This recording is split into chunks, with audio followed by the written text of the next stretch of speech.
Dubai में बना दुनिया का सबसे बड़ा मानव निर्मित टापू जिसका नाम पाल्म जुमेयरा, जहां एक छोटे से घर को खरीदने के लिए शाहरुख खान ने 200 करोड़ से ज़्यादा खर्च कर दिए। लेकिन दुबई ने जो किया उसके लिए प्रकृति ने उससे बदला लेना शुरू कर दिया है। और आज इस वीडियो में हम जानेंगे कि कैसे दुबई ने विश्व का सबसे बड़ा मानव निर्मित टापू बनाया। दोस्तों, अगर आप हमारे वीडियो में नए हैं तो प्लीज़ शेयर सब्सक्राइब करना ना भूलें। तो चलिए शुरू करता हूँ। दोस्तों, ये तो आप जानते होंगे कि खाड़ी देशों के पास जितना भी धन है उन सभी धन का माध्यम सिर्फ और सिर्फ कच्चा तेल है। एक तरफ धरती पर मौजूद कच्चे तेल का भंडार धीरे धीरे खत्म होता जा रहा है, वहीं दूसरी तरफ ट्रांसपोर्टेशन सिस्टम अब पेट्रोल को छोड़ इलेक्ट्रॉनिक के पीछे भाग रहा है। न जाने कितनी कंपनियां हैं जो इलेक्ट्रॉनिक कार और बाइक को सड़क को उतारना शुरू कर दिया है।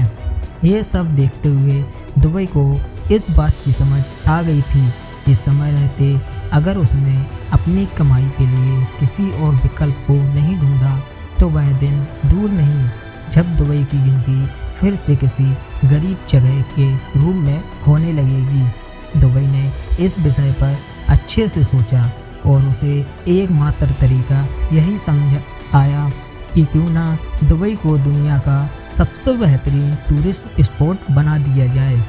एक ऐसी जगह जहां से पूरी दुनिया भर के यहां पर घूमने के लिए आना पसंद करें। लेकिन दुबई के पास सिर्फ दो ही जगह थी, एक रेगिस्तान और दूसरा समुद्र।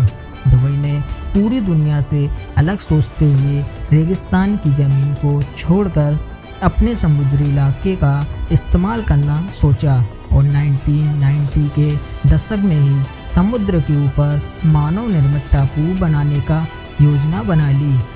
समुद्र के लहरों के बीच इंसान के रहने के लिए किसी टापू को बनाना कोई छोटा मोटा काम नहीं था। इसके लिए दुनिया के सबसे बेहतरीन इंजीनियर्स की टीम को इस प्रोजेक्ट में शामिल किया गया।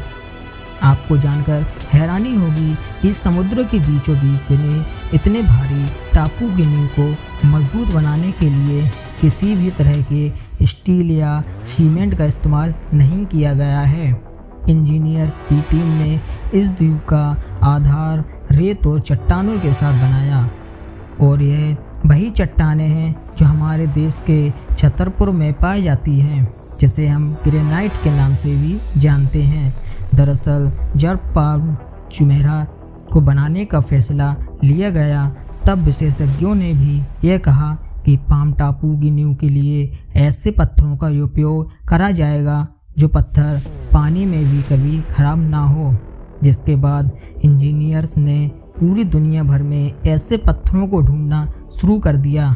दुनिया के अलग अलग जगहों से पत्थरों के सैंपल्स दुबई पहुंचने शुरू हो गए, लेकिन ज़्यादातर देशों से आए हुए चट्टानों और पत्थरों के सैंपल को फेल कर दिया गया और उसने से कोई भी एक पत्थर ऐसा नहीं था कि जो सैकड़ों साल तक पानी की मार को झेल सके। इसके बाद हिंदुस्तान के मध्य प्रदेश के छतरपुर ज़िले के पत्थरों के सैंपल को पाल्म टापू के लिए दुबई भेज दिया गया। आपको जानकर हैरानी होगी कि छतरपुर वाले पत्थर को वहाँ के इंजीनियर्स ने पहले टेस्ट में ही पास कर दिया। जिसके बाद दुबई ने भारत से पत्थरों को मंगवाना शुरू कर दिया। उसके बाद तुरंत छतरपुर में दुबई के उस भारी मांग को पूरा करने के लिए पत्थरों की कटाई शुरू हो गई और अब सभी पत्थर पूरी तरह से तैयार हो गए हैं।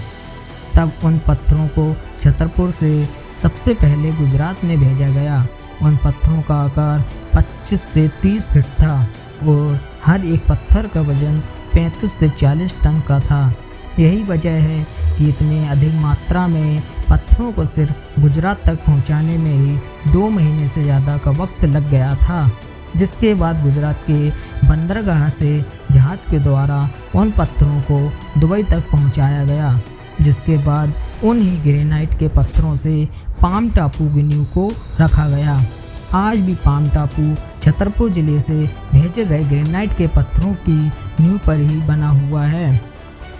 जब पाम टापू की नींव तैयार हो गई तब शुरू हुआ उसमें रेत भरने का सिलसिला। आपको जानकर हैरानी होगी कि दुबई खुद रेत के टीले पर बसा हुआ है। इसके बावजूद भी पाम टापू को बनाने के लिए रेत को कहीं और से मंगवाया गया। इंजीनियर्स का कहना था कि दुबई में जो रेत है वह पानी में घुल जाती है और इतने बड़े टापू को दुबई से मौजूद रेत के द्वारा कभी भी पूरा नहीं किया जा सकता। जिसके बाद फारस की खाड़ी से रेत निकालने का फैसला किया गया और फिर 120 मिलियन क्यूबिक मीटर रेत को फारस की खाड़ी से बाहर निकाला गया। फारस की खाड़ी से रेत निकालने के बाद संयुक्त अरब के हजारों पहाड़ों से 70 लाख टन से ज़्यादा पहाड़ी चट्टानों को खोद कर निकाला गया।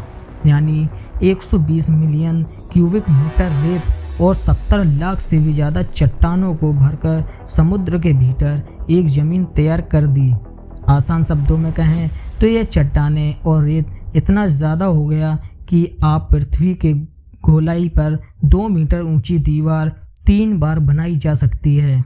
इंजीनियर्स बताते हैं कि जब इस द्वीप का निर्माण शुरू हुआ तो सबसे पहले 11 किलोमीटर लंबा इसका चांद जैसा बाहरी हिस्सा बनाया गया ताकि अंदर का पाम टापू समुद्र की लहरों और तेज हवा को सहन कर सके।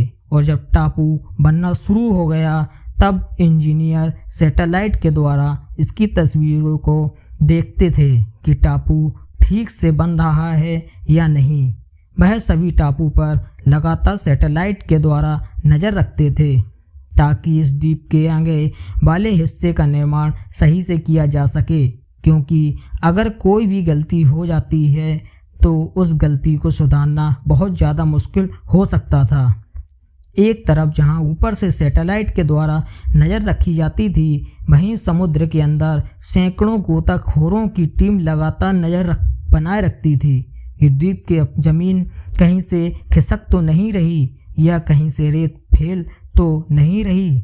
इस तरह से दुबई के अमीर लोगों ने जिस मानव निर्मित द्वीप का सपना 1990 में देखा था, साल 2001 में उस पर काम करना शुरू हो गया और देखते ही देखते 2004 आने तक इंजीनियर्स ने समुद्र के सीने पर एक नया घर कायम कर दिया था और उस पर प्लेट बिकने भी शुरू हो गए थे। जिसके बाद उस मानव निर्मित द्वीप पर साल 2006 में बिल्डिंग बनने का काम शुरू हुआ और साल 2007 में उस द्वीप पर पहला व्यक्ति आकर बस गया। अब तक उस द्वीप का 20 साल का समय बीत चुका है।